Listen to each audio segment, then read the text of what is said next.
ಬಹಳ ವರ್ಷಗಳ ಕನಸು RCB ಯಾವಾಗ ಕಪ್ ಗೆಲ್ಲುತ್ತೆ ಅಂತ ಹೇಳಿ. ಆದರೆ ವುಮೆನ್ಸ್ ಪ್ರೀಮಿಯರ್ ಲೀಗ್ ಅನ್ನ ಗೆದ್ದಿರುವಂತ RCB ವನಿತೆಯರ ತಂಡ ಫೈನಲ್ ಫೈಟ್ನಲ್ಲಿ ಡೆಲ್ಲಿ ತಂಡದ ವಿರುದ್ಧ ಗೆಲುವನ್ನ ದಾಖಲು ಮಾಡಿದೆ.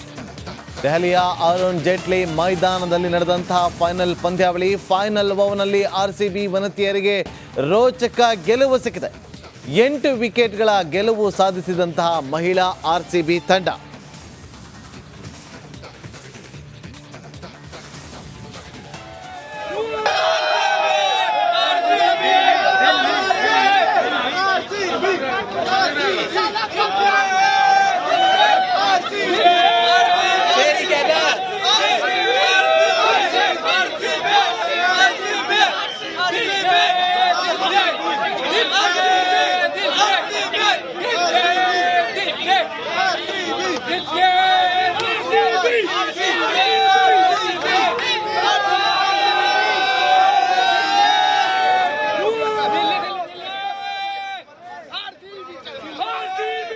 ದೆಹಲಿಯ ಅರುಣ್ ಜೇಟ್ಲಿ ಕ್ರೀಡಾಂಗಣದಲ್ಲಿ ಇಂದು ನಡೆದಂತಹ ಮಹಿಳಾ ಪ್ರೀಮಿಯರ್ ಲೀಗ್ ಪಂದ್ಯಾವಳಿಯಲ್ಲಿ ರಾಯಲ್ ಚಾಲೆಂಜರ್ಸ್ ಬೆಂಗಳೂರು ಭರ್ಜರಿ ಗೆಲುವನ್ನು ಸಾಧಿಸುವ ಮೂಲಕ ಚೊಚ್ಚಲ ಕಪ್ ಅನ್ನ ಎತ್ತಿ ಹಿಡಿದಿದೆ. 114 ರನ್ಗಳ ಸುಲಭ ಗುರಿಯನ್ನ ಬೆನ್ನತ್ತಿದಂತಹ RCB ಕೇವಲ 2 ವಿಕೆಟ್ ಕಳೆದುಕೊಂಡು ಭರ್ಜರಿ ಗೆಲುವನ್ನ ದಾಖಲು ಮಾಡಿದೆ.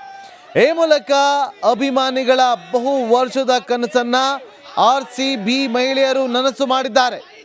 8 ವಿಕೆಟ್ಗಳ ಗೆಲುವು ಸಾಧಿಸುವ ಮೂಲಕ RCB ಮಹಿಳೆಯರು ಐತಿಹಾಸಿಕ ಸಾಧನೆಯನ್ನು ಮಾಡಿದ್ದಾರೆ.